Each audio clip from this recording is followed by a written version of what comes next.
Crow Country was a is a phenomenal game. It is a masterpiece in I want to say sci-fi, but it's not sci-fi. In survival horror. Um, there are not many games that are like this these days. There just aren't. They don't make them. There are some games that come close for the PlayStation. Oxide Room. I can't remember what it's called. Um, the Resident Evil 4 remake didn't come close to matching this level of survival horror with the puzzles and the items and everything. This game is a solid 8 in my scale, and I'm reminded that I need to do a video for everyone to know what the scale is. But basically, an 8 is in the top tier of I love this game. I will probably play it again. There's a Crystal Crow thing we just saw. I would love to play that. I'd love to try to get through it without using as many heals and everything. Obviously, not use the hint that I did by accident. But the the setting of the game was amazing. The storyline was great. The survival horror aspect of it was great. There's probably a little bit too much ammo, but that's a difficulty setting, so that's not really an issue. But just the puzzles, having to go back and forth and really think about things and read the notes and think critically about a lot of the um, puzzles. It was just great. It was great, and then you stumble upon stuff, and there was a couple times I had no idea where I had needed to go, and I was like, "Oh yeah, I forgot this room over here," or I forgot this thing existed, or I was just overlooking a detail in a puzzle. The VHS tapes comes to mind as something that was like just really out there. There were also a lot of things that they didn't really explain, like the mushrooms. We had to have some help on that one, but that wasn't vital um, for completing the game, basically.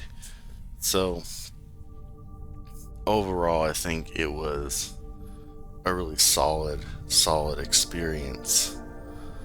Um, it was fantastic. I wish they made more games like this. They just don't anymore. It makes me want to play all the old Resident Evils and all the Silent Hills. It really makes me want to play Silent Hill because Silent Hill is super heavy on puzzles and like just figuring out weird stuff.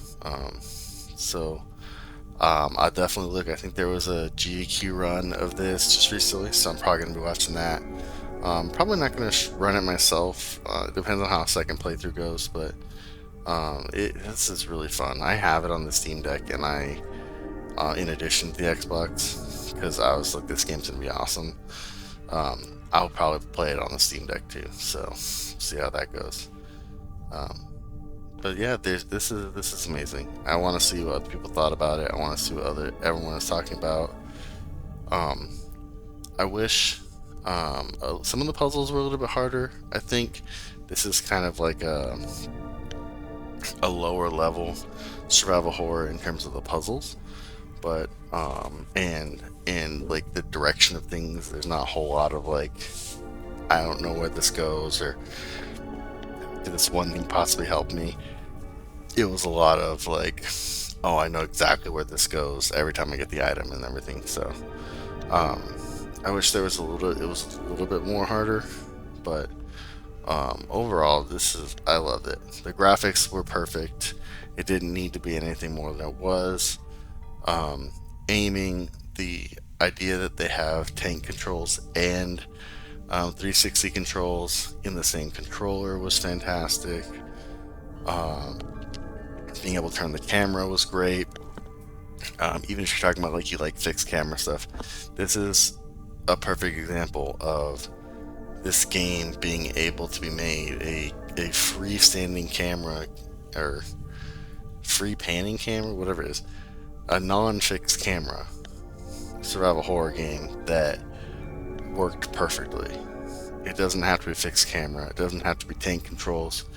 you can make a survival horror game that is fantastic with whatever controls you want and whatever camera you want.